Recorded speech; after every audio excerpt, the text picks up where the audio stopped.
Bwana wetu Yesu Kristo, Mungu mkuu, unayetupenda tena, Baba tunakushukuru. Tunakuja mbele zako tukilihimidi jina lako kwa kuwa wewe ni mtakatifu siku zote. Umetupa kibali Bwana, si kwamba tumestahili, hatujastahili lolote mbele zako. Ila tu tupo kama wanyama, kama wajinga tu wasiofahamu lolote.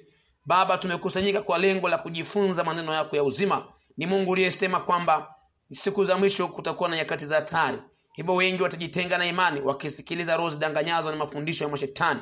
Baba, katuepushe ili Bwana tusiwe miongoni mwa wapoteao. Kwa kuwa maandiko yanasema mwapotea kwa kuwa hamyajui maandiko. Baba, tufundishe maandiko basi ili tusiwe miongoni mwa hao wapoteao. Naiomba damu ya Yesu imfunike kila mmoja wetu anayekwenda kusikia maneno yako Mungu haya yaliyojaa uzima na uwepo wako Roho Mtakatifu. Karibu basi Roho Mtakatifu, pate kutufunulia maandiko haya. Funua siri za ufalme wako mbinguni. Baba, naachia damu yako Yesu pate kumosha kila mmoja wetu. Ndivyo ninavyosimama kinyume na kupinga majeshi ya giza ambayo hayapendi watu wajifunze maneno ya Mungu. Naachia moto wa Bwana kuteketeza, kusambaratisha, kuharibu, kufunga malango ya kuzimu na mauti. Hamtakuja kufanya watu hawa wasiweze kuelewa maneno ya Mungu. Baba, nakushukuru na kwenda kunitumia kwa Roho wako Mtakatifu, na ili Bwana maneno yako yakapate kufahamika. Asante Bwana wangu Yesu, karibu sasa. Sema nasi kwa kuwa tuko tayari kusikia, katika jina la Yesu. Amen. Tunakwenda kujifunza somo maalum sana. Somo maalum ambalo nahitaji uwe na daftari na kalamu ili uweze kuandika, kwa sababu mambo tutakayojifunza hapa ni mambo ya msingi sana. Kwa kuwa mambo tutakayokwenda kujifunza hapa ni mambo yanayolenga hasa maisha yetu ya milele. Somo la kichwa cha somo la leo kitakuwa kinasema somo maalum kwa wasomaji wote wa Biblia. Somo maalum kwa wasomaji wote wa Biblia na walimu wa Biblia. Tutaongezea neno hilo kwamba somo maalum kwa wasomaji wote wa Biblia pamoja na walimu wa Biblia. Ni somo la umuhimu mno sana katika maisha yetu. Kwanza kabisa, kabla ya kuendelea na chochote, ni lazima tuelewe kwamba Biblia ni nini. Kwanza, Biblia ni vitabu viwili ambavyo ni vitabu vya Mungu. Vinapoungana pamoja ndivyo huitwa Biblia. Huitwa Biblia. Hapo katika neno Biblia kuna maneno mawili ambayo kidogo yana utofauti. Utaona neno kwa mfano Bible, ile BI inakuwa inatambulisha vitu viwili, lakini lile neno bo ni neno la Kigiriki ambalo bo ni vitabu au ni kitabu. Kwa hiyo utaona Kiingereza na Kigiriki pale vimeunganika kwa pamoja, ndio maana inaitwa ni Bible. Ile bo kwa Kigiriki ni kitabu, ile bai kwa Kiingereza inaunganisha vitu viwili ambavyo ukishajumuishwa kwa pamoja Bible maana yake ni vitabu. Ndio inakuja kuwa kwa Kiswahili Biblia, ambavyo ni vitabu vya Mungu. Kwa hiyo sasa, katika vitabu hivi vya Mungu mwanadamu atahukumiwa kwenda motoni, na katika vitabu hivi mwanadamu atahukumiwa kwenda mbinguni, kwa sababu anaenda mbinguni hiyo ni hukumu pia, na naye kwenda motoni hiyo ni hukumu, kwa sababu hata mahakamani mtu anapokuwa na kesi aidha kashinda, hukumu yake itamruhusu kuwa huru, kuachiwa. Hiyo ni hukumu pia. Kama anafungwa, hiyo ni hukumu. Kwa hiyo anaenda mbinguni kahukumiwa kwenda mbinguni, na anaye kwenda motoni kuzimu kahukumiwa kwenda kuzimu. Na kinachomfanya mwanadamu ahukumiwe ni Biblia. Kuzimu haina mchezo na Biblia, na ndiyo maana watatunga mambo mbalimbali ya kukufanya wewe uweze kuiasi Biblia. Sasa basi, Biblia kama Biblia ni lazima uijue, ni lazima uitambue, ni lazima uielewe ili usije ukahukumiwa. Na ndio maana hapa patakuwa na kitu kikubwa sana leo ambacho nakwenda kukipokea. Sema tu tuwe wafuatiliaji wazuri, maana mwingine anaweza kasikiliza somo hata halimalizi, anaishia hapo mwanzo. Huo ni uvivu, na Mungu atakuja kukuhukumu, kwa sababu huwezi kujua Mungu amekusudia ujifunze nini. Utakwenda kwenye hukumu, utasema Mungu sikuyajua haya, hukutaka kujifunza. Niliwatumia watumishi wangu wakueleze haya, lakini wewe ukutaka kujifunza. Kwa hiyo utajikuta unaingia kwenye hukumu.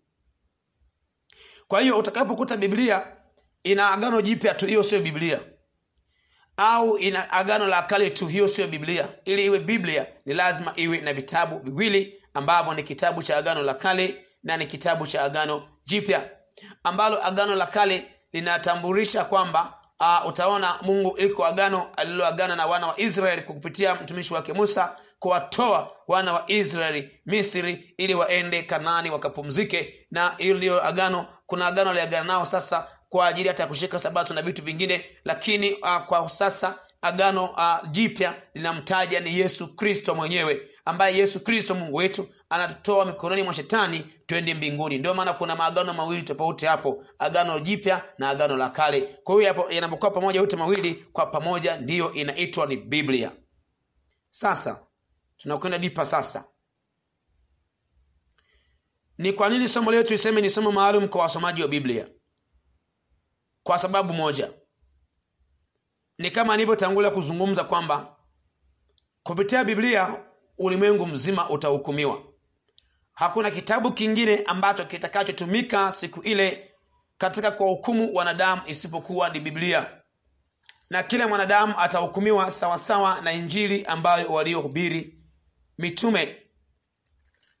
Twende kwenye Warumi sasa sura ya 2 na mstari ule wa 16. Warumi sura ya 2 na mstari wa 16, maandiko yanasema: katika siku ile Mungu atakapozihukumu siri za wanadamu sawasawa na Injili yangu kwa Kristo Yesu. Kwa hiyo ni dhahiri kabisa kwamba kila mwanadamu atahukumiwa sawasawa na Injili ambayo waliohubiri mitume. Hivyo sasa, ikiwa kumbe tunahukumiwa kwa neno la Biblia, wewe msomaji wa Biblia ambaye ni mwanafunzi wa Biblia, wewe mwalimu unayefundisha Biblia, lazima kuwa na umakini sana wa hali ya juu, kwa sababu kupitia Biblia wengi wamempa Ibilisi nafasi kwa kutokuelewa vizuri yale wanayoyanena kwamba ndivyo au sivyo yalivyo, na hivyo kujikuta sasa wanajipatia hukumu kubwa sana zaidi mbele za Mungu, kwa sababu kila kosa ambalo mwanadamu unalolifanya iko hukumu yake. Na ndio maana ni lazima tuogope kuwa walimu wa Biblia. Ni lazima tuogope ikiwa hatujayajua vizuri yale tuyanenayo kwa uthabiti ya kwamba je, ndivyo yalivyo. Tuende sasa katika kitabu cha Yakobo sura ile ya 3 na mstari ule wa 3. Yakobo sura ya 3 na mstari ule wa tunaanza tu mstari wa kwanza. Ni Yakobo sura ya 3 mstari ule wa kwanza. Ndugu zangu, msiwe waalimu wengi, mkijua ya kuwa mtapata hukumu kubwa zaidi. Mstari wa 2, maana twajikwaa sisi sote pia katika mambo mengi. Mtu asiyejikwaa katika kunena, huyo ni mtu mkamilifu, aweze kuzuia na mwili wake wote kama kwa lijamu. Turudie pamoja hii Yakobo sura ya 3 mstari wa kwanza tu huo, ili maandiko haya zame ndani, ili uweze kuelewa kwamba hata tukapokuwa ni mwalimu wa kuwafundisha watu wengine Biblia, uweze kujitambua kwamba utakuwa upo katika kategori ipi. Waraka wa Yakobo sura ya 3 mstari wa kwanza, twende 1, 2, 3. Ndugu zangu, msiwe waalimu wengi, mkijua ya kuwa mtapata hukumu kubwa zaidi. Ni kwa nini huyu mtu apate hukumu kubwa zaidi? Anapata hukumu kubwa zaidi kwa sababu yale aliyokuwa kianena alikuwa hana uthibitisho zaidi na kwa dhahiri kwa haya ambayo aliyokuwa anayanena. Na nitakuja kuwafundisha kwamba ni kwa nini inatokea mtu akaweza kufundisha kitu asichokuwa na uthibitisho nacho, ni sababu zipi zinazopelekea, na ili usipelekee kuwa vile ufanye nini. Na ndio maana tuko hapa leo. Jiandae kukutana na Mungu. Jiandae kukutana na Mungu leo. Jiandae kukutana na Mungu ili uweze kupokea badiliko, na ili usiwe miongoni mwa watakao hukumiwa kutupa motoni. Tumwache shetani yeye aende motoni peke yake, sio aende na sisi. Moto kawekewa yeye, sio sisi wanadamu. Sasa basi, Utaona kwa mujibu kwamba tusio walimu wengi, tutajua kwamba kutakuwa na hukumu kubwa kali zaidi. Ni kwa nini? Maandiko yanasema mtu anayemkosesha mmoja wa wadogo wa mwaminio Mungu yamfaa afungiwe shingoni jiwe kubwa la kusagia na kutoswa katika kilindi cha bahari. Maana yake huyo mtu anapaswa kutupwa katika jehanamu ya moto. Mathayo sura ya 18 sasa mstari wa 6 mpaka ule wa 7. Mathayo mtakatifu sura ile ya 18 mstari wa 6 mpaka mstari ule wa 7. Bali atakayemkosesha mmoja wapo wa wadogo hawa waniaminio yamfaa afungiwe shingoni jiwe kubwa la kusagia na kutoswa katika kilindi cha bahari. Ole ni wa ulimwengu kwa sababu ya mambo ya kukosesha, maana hayana budi kuja mambo ya kukosesha. Lakini ole wake mtu yule aliletaye jambo la kukosesha. Unaona, ole wake. Mungu anapotamka ole, ole ni laana. Ole inaambatana na laana. Ole inaambatana na adhabu. Ole inaambatana na mapigo. Kumbe endapo tutaweza kumkosesha mtu awaye yote kwa yale maneno tuliyomfundisha, aidha kwa kutokuwa na upeo au upana wa kulifundisha neno la Mungu, lazima tutakwenda motoni. Haitajalisha kwamba mimi nilikuwa nafundisha watu, nilikuwa tunahubiri. Sasa ulihubirije wakati ulikuwa ujui yale uyanenayo kwa uthabiti? Na ndio maana kuna umakini sana unaohitajika kuchukuliwa awali kabisa. Angalia vizuri. Kwa mfano, mtu ameokoka leo, hana muda mrefu ndani ya wokovu, bado hajajifunza sana neno la Mungu, bado hajapata walimu wa kumlea vizuri, bado hajajua kupambanua mema na mabaya, hajajua kupambanua nyakati na majira, kwamba wakati huu ili jambo likoje, kwa wakati mwingine ili jambo likoje, linafanyika namna gani, ili linakwendaje huku na huku Na ndio maana utakuta sasa, kwa kuwa unaweza kujikuta wengi tumekulia mazingira ambayo hata walimu wetu hawakuwa wamezama dipa sana katika maneno ya Mungu, maandiko, na kutuelezea vile itupasavyo, na hawakuwa hata na mafunzo yale ya utakatifu wa nje na ndani. Kwa hiyo utajikuta kitu ambacho tutakachotoka nacho kule kinakuwa sio kitu halisi. Sasa usikilize vizuri. Usikize vizuri. Kuna mtu anaweza akasema kwamba mimi sina haja ya kufundishwa na mtu, kwa sababu Roho Mtakatifu ndio mwalimu tosha kabisa. Kwa hiyo ukishakuwa na Roho Mtakatifu hauna haja ya kuongozwa hata na mtu yeyote, kwa sababu na yeye yule ni mwanadamu. Ukiwa hivyo, wewe ujue umepotoka mwanangu, ujue umepotea. Tulia, ukae kwenye njia, ujue umepotoka. Hakuna mtoto awezaye kujiongoza mwenyewe. Mtoto lazima ataongozwa na wazazi wake. Mtoto ataongozwa na walezi wake. Angalia vizuri, pale tu mtu anapotubu dhambi na kumaanisha kuziacha, pale tu kwa sekunde ile ile huwa anazaliwa ndani ya roho yake, anakuwa ni mtoto mchanga kabisa kiroho, ambaye kwa mtoto yule mchanga kiroho anakuwa bado hajakuwa, bado hajawa na kifua cha kubeba mambo mazito. Na ndio maana mtoto mchanga kiroho atakwazika tu haraka haraka. Mtoto mchanga kiroho hasira zitakuwa ziko ndani yake upesi. Mtoto mchanga kiroho kusamehe ndani yake kwa haraka kutakuwa kupo. Mtoto mchanga kiroho bado atakuwa na tabia zile za mwilini. Mtoto mchanga kiroho anaweza kadanganya kabisa kwa makusudi kabisa, huko anajua anasema uongo. Angalia kwenye waraka wa kwanza wa Petro sasa sura ya 2 na mstari ule wa 2. Kama watoto wachanga waliozaliwa sasa, yatamanini maziwa ya akili yasiyogoshiwa, ili kwa hayo mpate kukulia wokovu. Kumbe unapotubu dhambi ukaziacha, wewe ni mtoto mchanga kiroho, umezaliwa sasa. Sasa huyu aliyezaliwa sasa hivi, je, aweza kafundisha nini?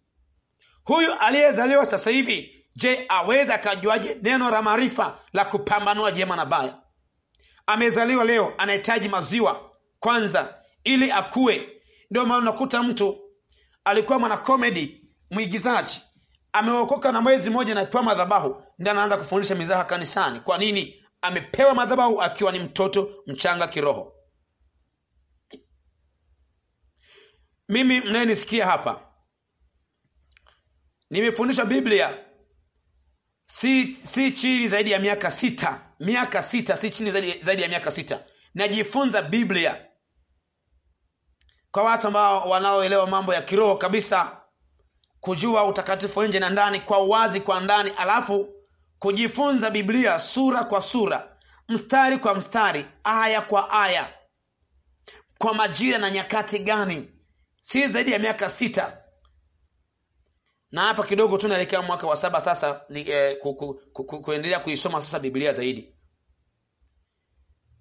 Muda wote, miaka yote hiyo, najifunza tu Biblia kwa upana, kwa undani zaidi, ili tu kujua mapenzi ya Mungu ni yapi, ili tu kujua, ili ufundishe ufanye nini, ili kujua, ili upate ujumbe wa kimungu. Ni sauti ipi unayoisikia ya Mungu ya kukuelekeza jambo halisi katika maandiko, ili ujue kupambanua, kwa sababu lazima uchukue huku kidogo na uchukue huku kidogo.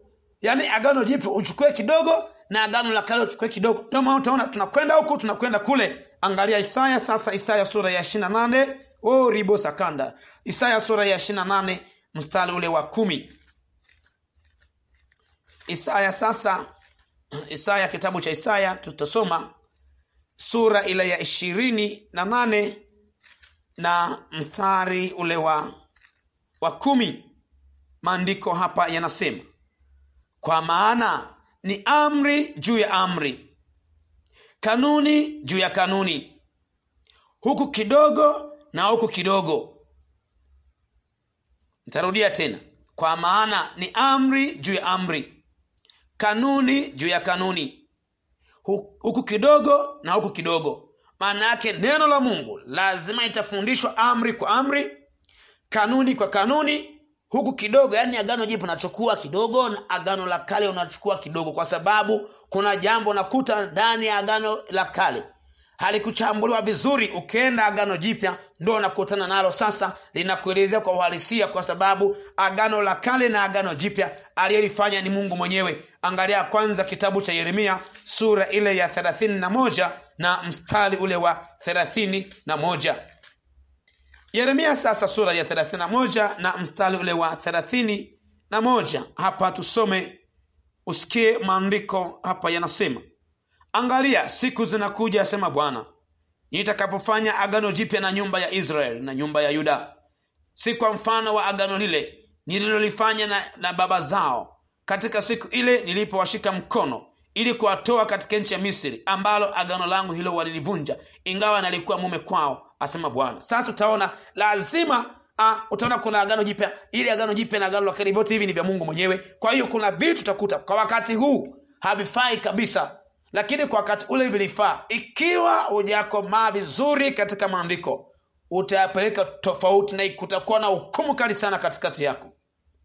Na ndio maana hebu angalia, tunarejea kule tulikotoka, kwamba kwa mtoto mchanga kiroho, ndio tulikuwa kwenye ile point. Tuendelee hapo sasa. Mtoto mchanga kiroho, angalia vizuri, maandiko yanataja neno lile la haki, bado lile maneno yale ya haki, hata ya ukomavu, tunakuwa bado hatujaweza kuyachanganua vizuri. Na nitakueleza, tutakwenda hapa kwamba mwingine nakwambia yeye akisha kwa Roho Mtakatifu basi tunajifundisha yeye mwenyewe. Utakuja kusikiliza vizuri. Sasa hem tuangalie Wakorintho wa kwanza sura ya 15. Tutaangalia hapa ni Waebrania sura ya 5 mstari ule wa 12 na hadi mstari ule wa 14. Waebrania sasa sura ile ya 5 mstari ule wa 12 mpaka mstari ule wa 14. Tutasoma maandiko tusikie yanasemaje.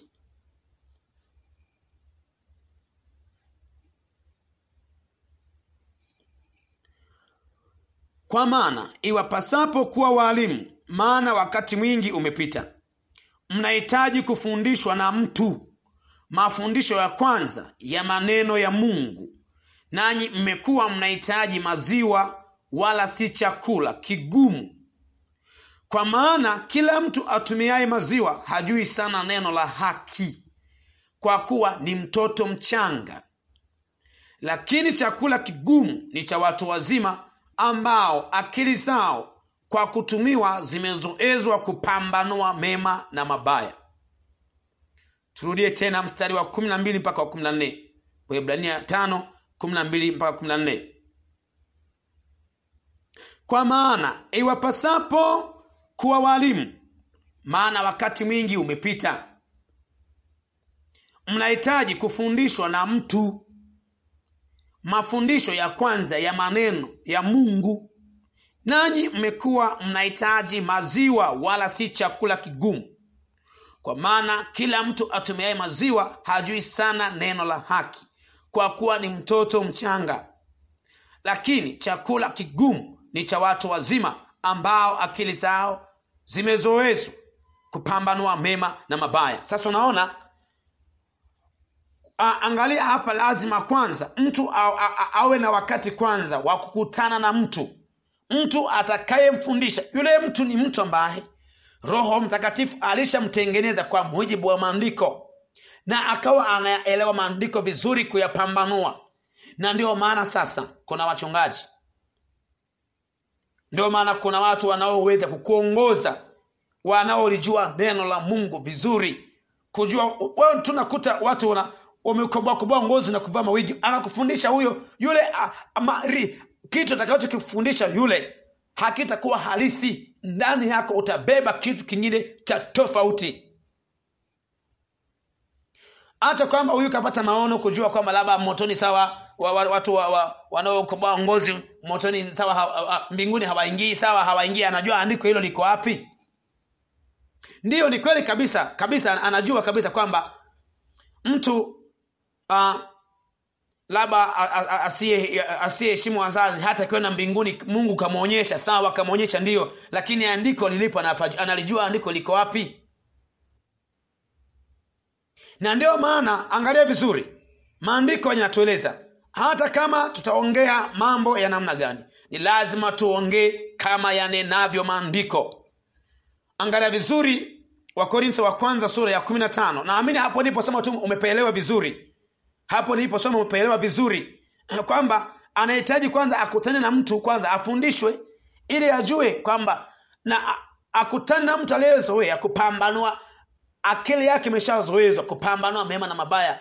Kwa sababu mimi nakumbuka kwa mfano wakati tunafanya, japo bado tunaendelea kufanya uinjilisti wa nyumba kwa nyumba, mtaa kwa mtaa, ulikuwa unaweza kukutana na mtu anakuambia labda wanaona mnakwenda kuhubiri injili pale nyumbani, wanafikiri mmeenda kuomba chai, watu wanaletewa chai, wanafikiri wao lokole wana njaa.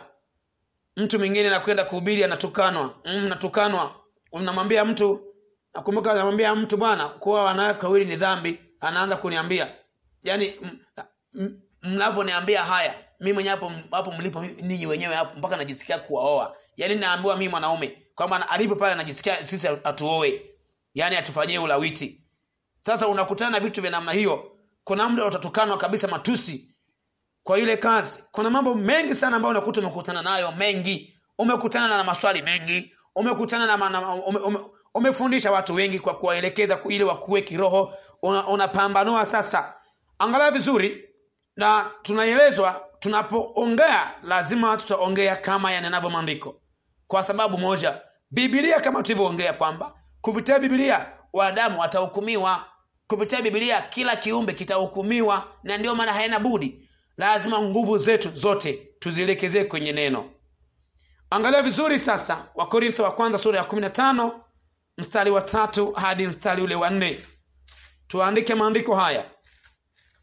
Wakorintho wa kwanza sura ya 15 mstari ule wa 3 hadi wa 4, maandiko yanasema, kwa maana naliwatolea ninyi hapo mwanzo yale niliyoyapokea mimi mwenyewe, ya kuwa Kristo alikufa kwa dhambi zetu, kama yanenavyo maandiko. Kama yanenavyo nini kanisa? Kama yanenavyo nini kanisa? Turudie tena, kama yanenavyo nini maandiko. Mstari wa 4 sasa, na ya kuwa alizikwa, na ya kuwa alifufuka siku ya tatu, kama yanenavyo nini maandiko. Kama yanenavyo maandiko.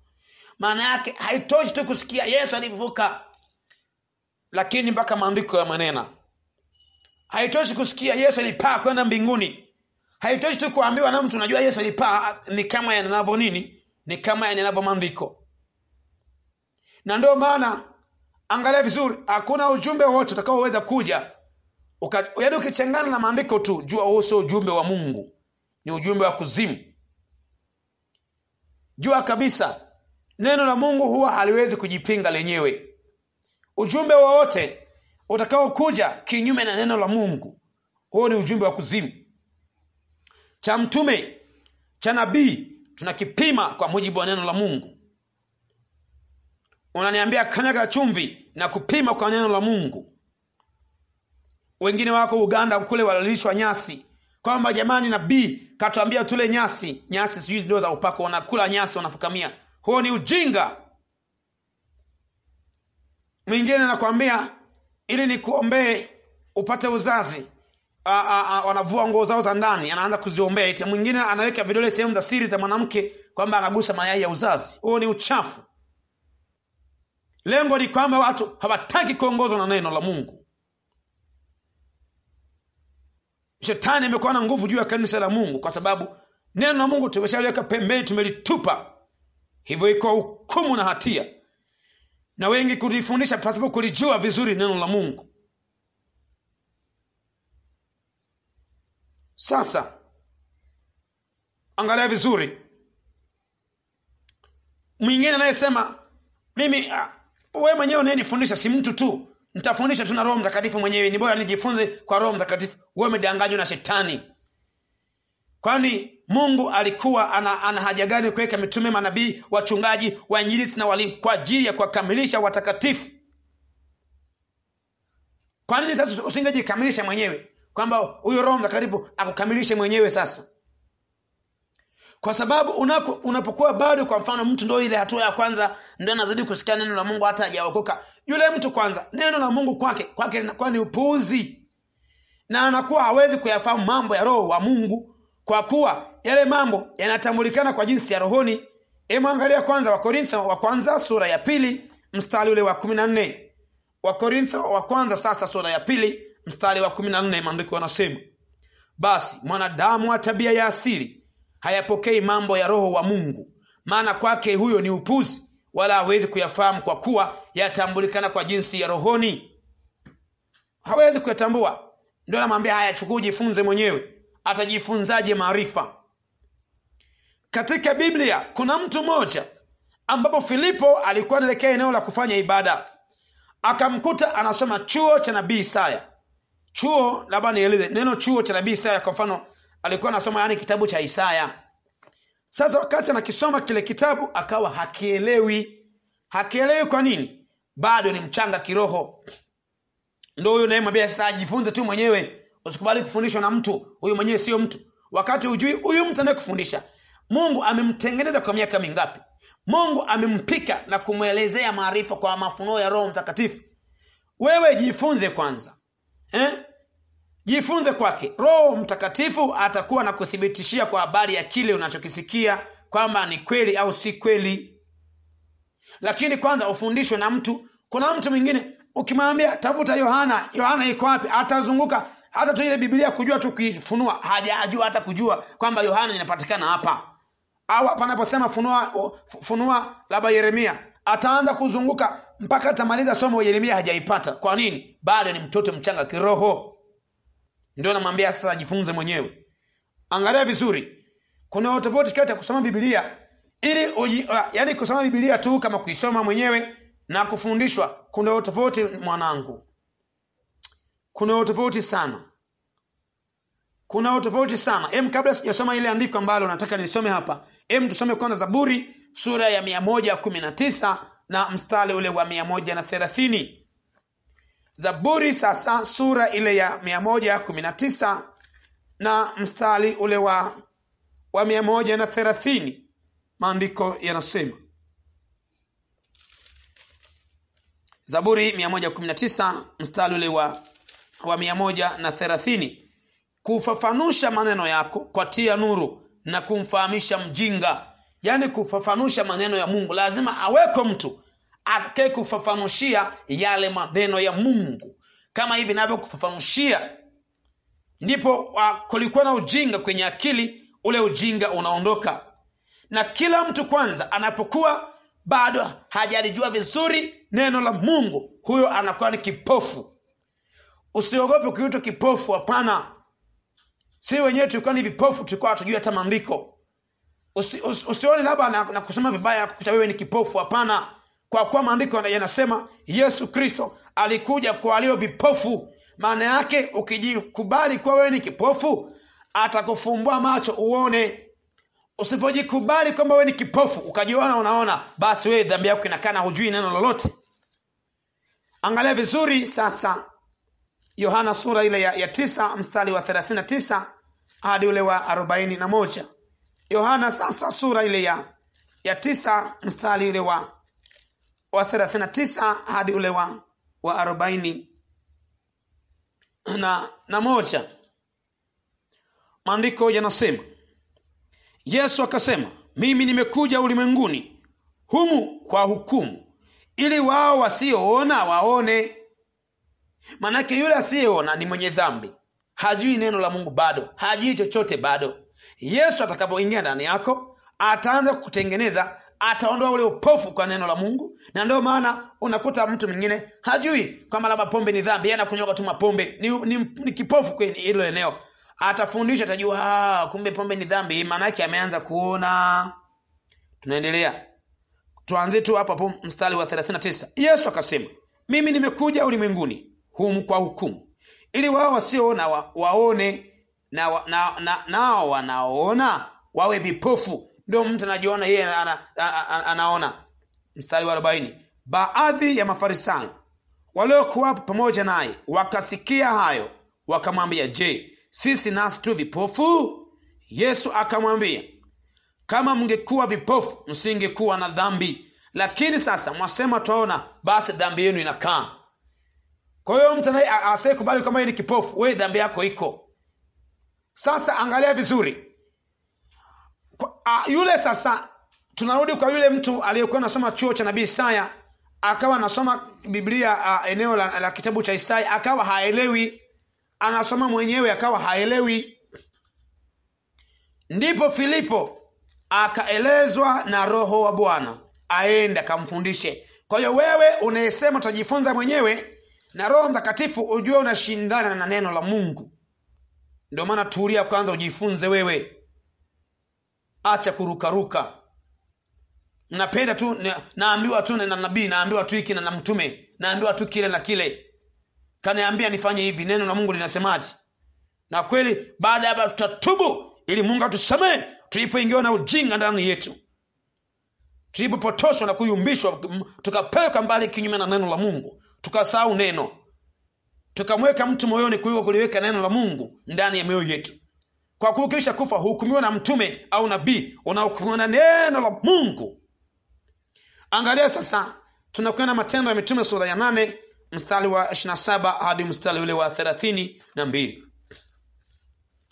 Matendo ya Mitume sura ile ya 8 mstari wa 27 hadi mstari ule wa 32. Maandiko hapa yanasema, naye akaondoka akaenda, mara akamwona mtu wa Kushi, towashi mwenye mamlaka chini ya Kandake, malkia wa Kushi, aliyekuwa juu ya hazina yake yote, naye alikuwa amekwenda Yerusalemu kuabudu. Akawa akirejea ameketi garini mwake akisoma chuo cha nabii Isaya. Roho akamwambia Filipo, sogea karibu na gari hili ukashikamane nalo. Basi Filipo akaenda mbio akamsikia anasoma chuo cha nabii Isaya. Akanena, je, yamekuelea haya unayoyasoma? Maana yake umeyaelewa haya unayoyasoma? Ndio wewe sasa unasoma mwenyewe. Akasema, nitawezaje kuelewa mtu asiponiongoza? Ndio maana mtu kwanza ni lazima aongozwe. Kuijua Biblia vizuri kwanza aongozwe. tena kwa muda mrefu.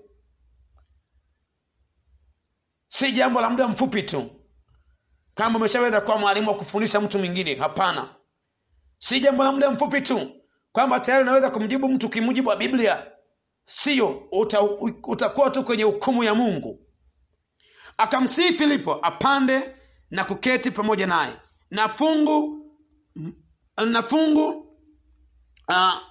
fungu la maandiko alilokuwa akilisoma ni hili: aliongozwa kwenda machinjioni kama kondoo, na kama vile mwana kondoo alivyokimya mbele yake amkatae manyoya, vivyo hivyo yeye naye hafunui kinywa chake.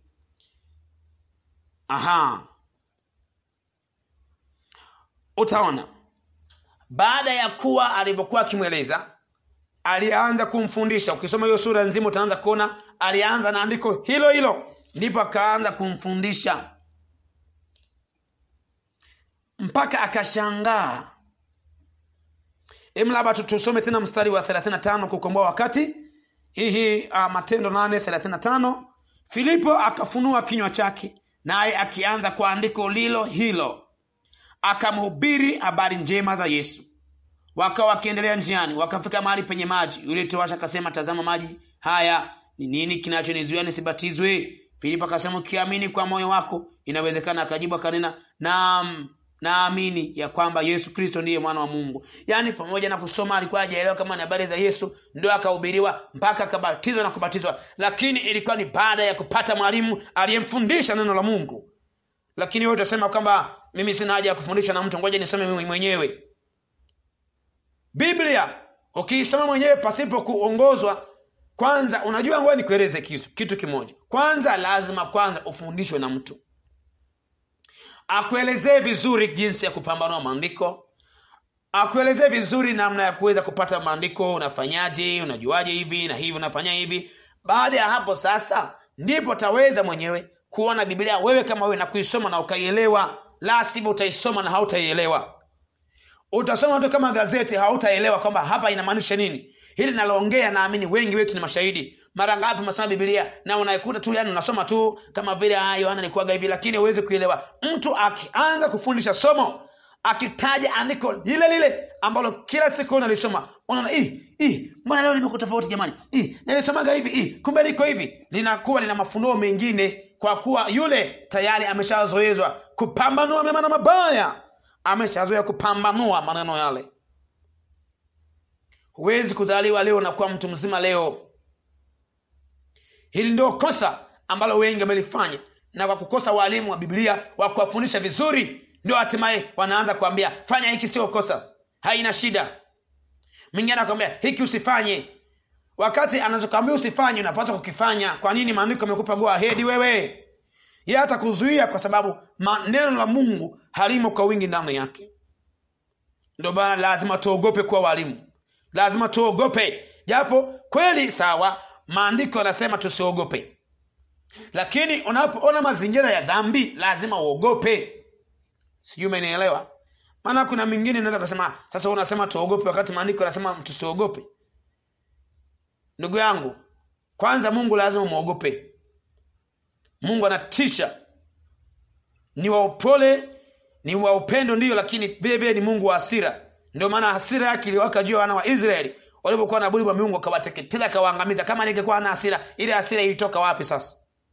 Ndio maana lazima uweze kuelewa tabia ya Mungu vizuri, uweze kuitambua na kuijua kwamba tabia ya Mungu ikoje.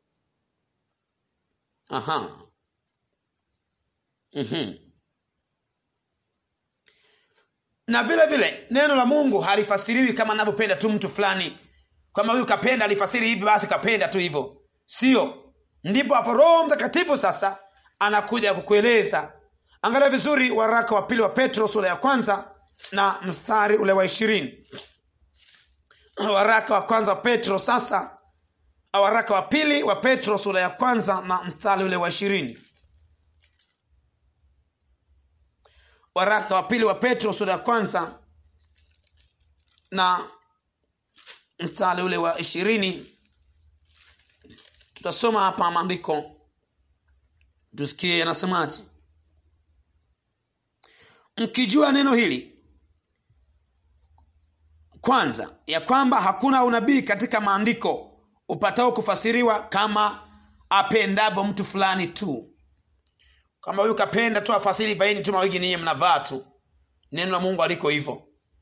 Na wewe utakapokuwa unaelezewa kwamba hii ni la kimungu, Roho Mtakatifu aliyeko ndani yako atakuwa anakushuhudia ndani yako.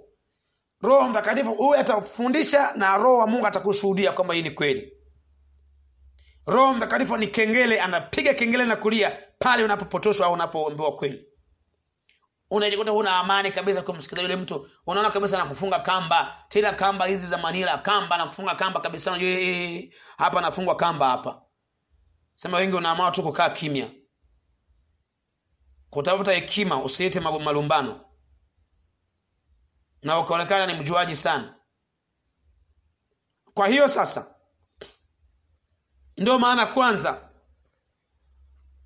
maandiko yanasema wapenda kuwa walimu lakini hawayajui yale yanenayo kwa uthabiti. Mtoto anaweza kuwa anapenda sana gari, anapenda sana aendeshe, lakini hata hajui ukimpa hiyo gari tamuua. Ndani yake anatamani ndio mpaka akajifunze. Ndio maana kuna vyuo vya madereva.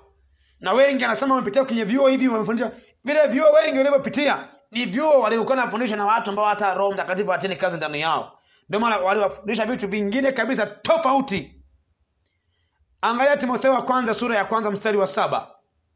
Wapenda kuwa walimu wa sheria ingawa hawayafahamu wasemayo wala mambo yale wayanenayo kwa uthabiti. Wewe mtu anakuambia akatoka kwenye chuo cha Biblia, halafu unakuta kaja akavaa na wigi. Huyo kajifunza nini kule? Ikiwa kile chuo Roho Mtakatifu alikuwa pale, sangemwelekeza kuhusu kuvaa mawigi yule mwalimu wa chuo kile. Tena unakuta walimu wengine hata wa vyuo ni wavuta sigara kabisa, anavuta sigara baadaye anakuja kuwafundisha. Ile ni theolojia, ni Bible, ndio maana ni Bible knowledge. Yaani wanafundisha akili, hawafundishi roho yako ya ndani, wanafundisha akili, wanalisha akili.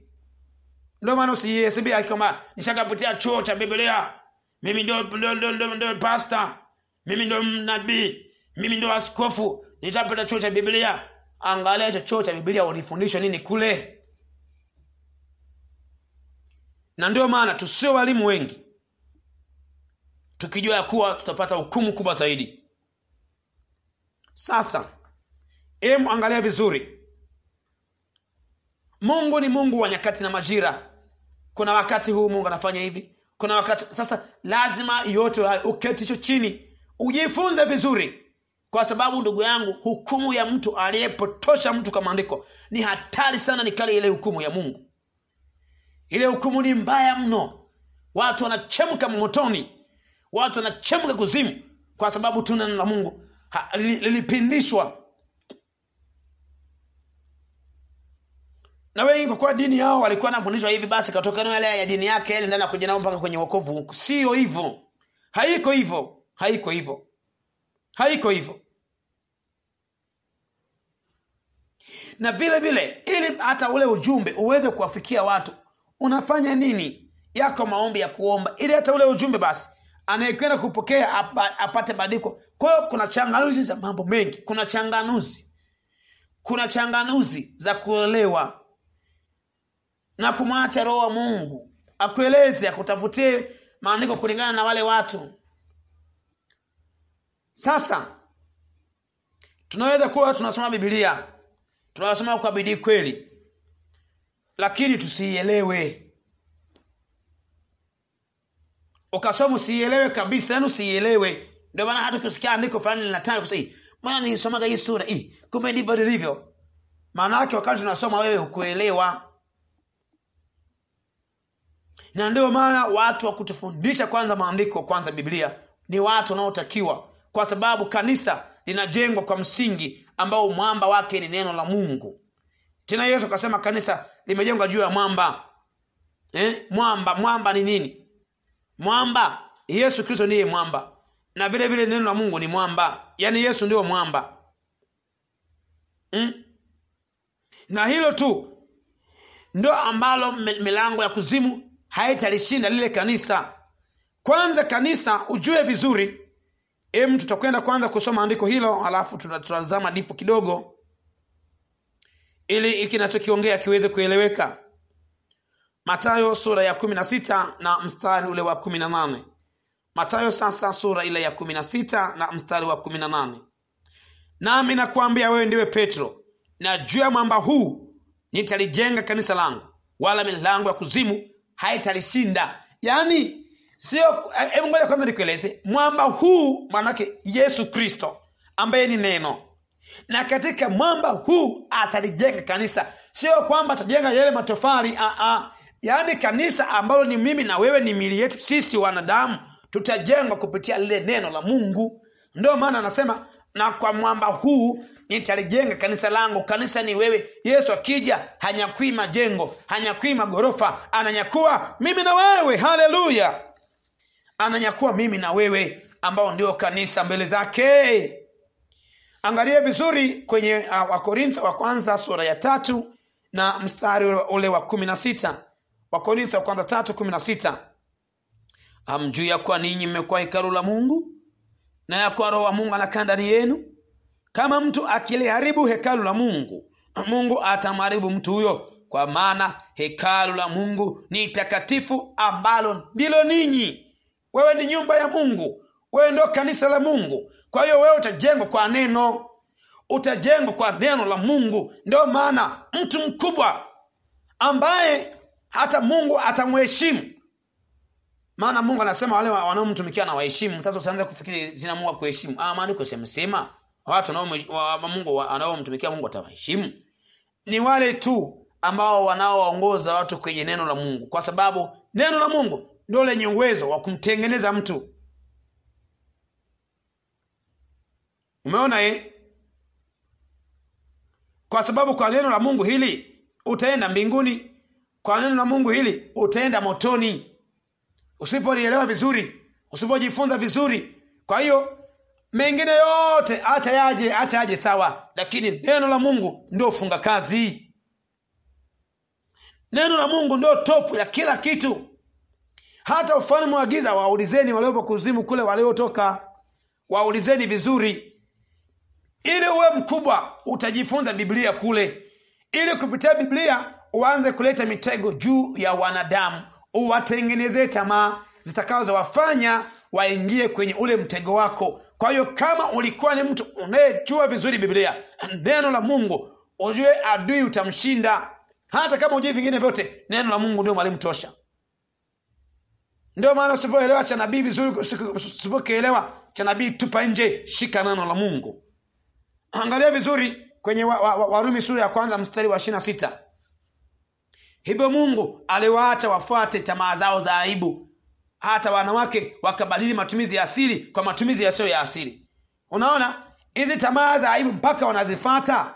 Yako mapepo yaliyokaa yakatengeneza mfumo kupitia maandiko kwamba Mungu alisema hivyo. Okay, kwa hiyo tukitengeneza hiki hapa, wakienda kukitumia, tayari tamaa yetu wamenaswa nayo.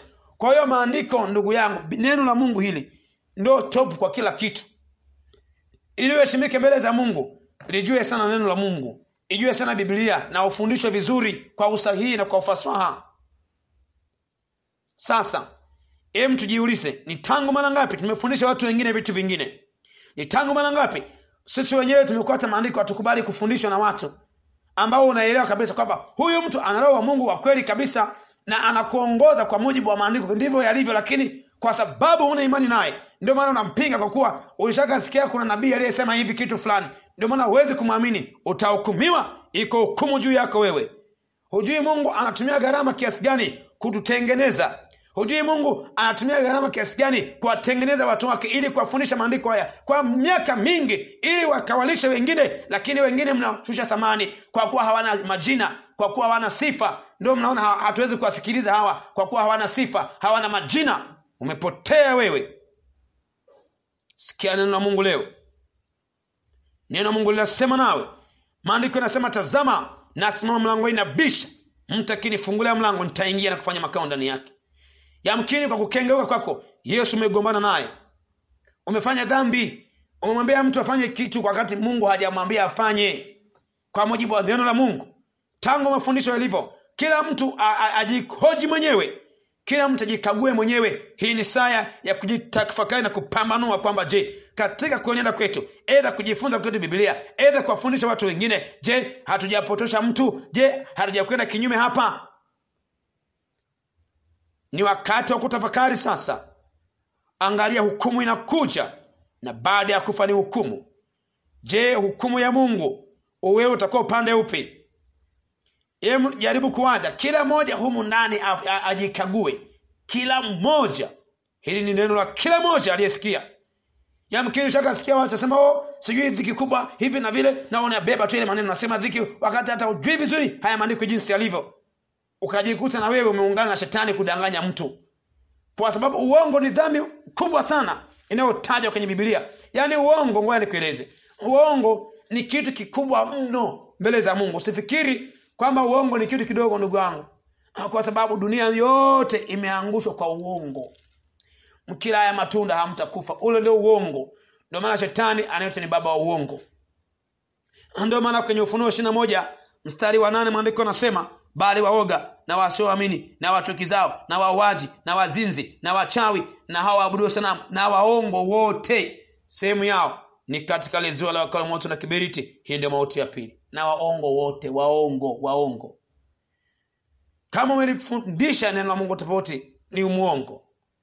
Kama umemdanganya hata mtu huko, ni muongo. Kwa hiyo lazima tutubu mbele za Mungu leo. Tumwambie, Bwana nisamehe, niliwapotosha watu wengine, hivyo na hukumu ya kwenda motoni. Hivi nilivyo kabisa nastahili kwenda motoni. Hivi nilivyo kabisa mimi, hii neno ni la kwangu. Bwana, ni wewe unayesema nami kwa kinywa cha mtumishi wako. Ni kweli ndivyo nilivyo. Ni kweli ndivyo nimefanya hivi. Kweli ndivyo nimefanya hivi. Wewe ambao unajua kama ujumbe ni wako, usijihesabia haki kama mimi ni fulani siwezi kutubu. Hapana. Anasema, tazama, nitaingia hukumuni pamoja nawe, kwa sababu nasema sikutenda dhambi mimi. Kwenye Yeremia sura ya 2 mstari ule wa 35. Angalia vizuri Yeremia sura ya 2 mstari ule wa 35. Hapa maandiko yanasema. Maandiko hapa yanasema, lakini ulisema sina hatia mimi, bila shaka hasira yake imegeuka na kuniacha. Tazama, nitaingia hukumuni pamoja nawe, kwa sababu nasema sikutenda dhambi mimi. Unasema mimi sijafanya dhambi, kwa kuwa mimi ndio mimi. Wewe unakwenda motoni kwa sababu umepotosha watu wengine. Ni wakati wa toba sasa. Na ikiwa wewe ungekuwa unafahamu, ungekuwa umeshaanza kutubu hata kabla ya mimi kusema maneno haya. Ungekuwa umeshaanza kutubu wewe mwenyewe kwa kinywa chako, kwa maana unagundua ulishadanganya hapa, ulishafanya hivi na vile. Mwambie Bwana kusamehe. Hata kama unajifunza Biblia kwamba uweze kutafuta jinsi gani ya kuweza kuielewa vizuri na kuimaliza vizuri, kumbuka vizuri, unayosoma unaelewa vizuri, unayosoma ndivyo yalivyo. Mwambie Bwana nisamehe, mwambie Bwana nisamehe, mwambie Bwana nisamehe, mwambie Bwana nisamehe, mwambie Bwana nisamehe, mwambie Bwana nioshe, nitakase. Ni kweli Bwana, nimekwenda kinyume, nimetamani kuwa mwalimu wa kufundisha wengine, ikiwa sijajua vizuri jinsi yalivyo, nikapotosha wengine. Bwana nisamehe, Bwana nisamehe, Bwana nisamehe. Mwambie Bwana kusamehe, mwambie Bwana kusamehe. Maana ni saa ya hukumu, maana ni saa ya hukumu. Motoni wako waliokuwa kama wewe, motoni wako waliokuwa kama wewe. Lakini leo hii umepata neema ya kusikia maneno haya baada ya kukubali kujifunza kwanza. Mwambie Bwana kusamehe. Ribose kende rebose kapa. Baba, acha rehema zako. Bwana Yesu, acha rehema zako. Bwana Yesu, acha rehema zako kwa wale wote ambao wamekuwa hivi kama jinsi neno lilivyo. Bwana, umetuona. Ndio maana umelituma neno. Maana maandiko yanasema Bwana ulituma neno na aliwaponya na kuwatoa katika maangamivu. Na makusudi ya kulituma neno hili ndio haya, ili wakurudie Bwana. Maana nimejua wako ambao wanaingia kwenye hukumu hata kabla hili neno, baada ya kulisikia, kabla ya kulisikia wangeenda motoni, wangekufa. Ndio maana umelituma ili liwaponye. Bwana, wasamehe watu hawa. Endelea kutubu, mwambie Bwana kusamehe. Endelea kutubu, mwambie Bwana kusamehe. Na baada ya kuendelea kutubu, nyosha mikono yako juu miwili kama alama ya kusalimu amri. Nyosha mikono juu miwili. Sema, Bwana Yesu, ni kweli neno hili ni langu Bwana. Bwana Yesu, umesema na mimi kabisa, ni mimi huyu. Bwana Yesu, naomba nisamehe. Sikuweza kuwa naelewa vizuri mambo ambayo nimefundisha wengine. Bwana Yesu, nisamehe. Bwana Yesu, ninatubu. Natubu dhambi zangu zote kabisa ambazo nimeshiriki mimi mwenyewe kwa ajili ya kupotosha wengine. nikawafundisha yale yasiyo sahihi. Bwana Yesu nisamehe. Bwana Yesu ifute jina langu katika vitabu vya hukumu na mauti, na uliandike jina langu katika kitabu cha uzima wa milele. Na mkataa Shetani na udanganyifu wake wote na michoro yake yote kinyume nami. Bwana Yesu nisamehe. Bwana Yesu, ingia ndani yangu, unipe kunifundisha sasa, ili niweze kuelewa vizuri yale mambo nitakayoyafundisha wengine. Bwana Yesu, nakushukuru kwa kuwa umenipenda, ndio maana umetuma hili neno siku hii ya leo, nalo limeniponya, nalo limeniganga. Bwana Yesu, futa kila hati zote za mashtaka niliposhtakiwa kwa kuwapotosha watu, kwa kuambia haya kwamba yako hivi, kumbe yako vingine. Bwana Yesu, nakushukuru. Baba, nasema asante kwa kuwa umenisamehe katika jina la Yesu. Sema amen. Ikiwa umenyosha mikono hivyo, utakaa kimya, nitakuombea. Baba, katika jina la Yesu Kristo, angalia Bwana wanawake na wanaume hawa walionyosha mikono yao juu, ikiwa wamegundua kosa lao liko wapi. Baba, naomba toba na neema ya Mungu waweze kuosha kwa damu yako Yesu. Urebo kenda rabakere vivespati ya kenda rabasi. Ura rabake. Baba, samehe watu wako. Bwana Yesu, samehe watu wako. Damu yake oshe kabisa na kuwatakasa, Mungu mwenye nguvu. Ufute Bwana majina yao katika vitabu vya hukumu na mauti. Baba, waoshe kabisa ili wawe safi. Baba, nakushukuru. Bwana Yesu, nakushukuru.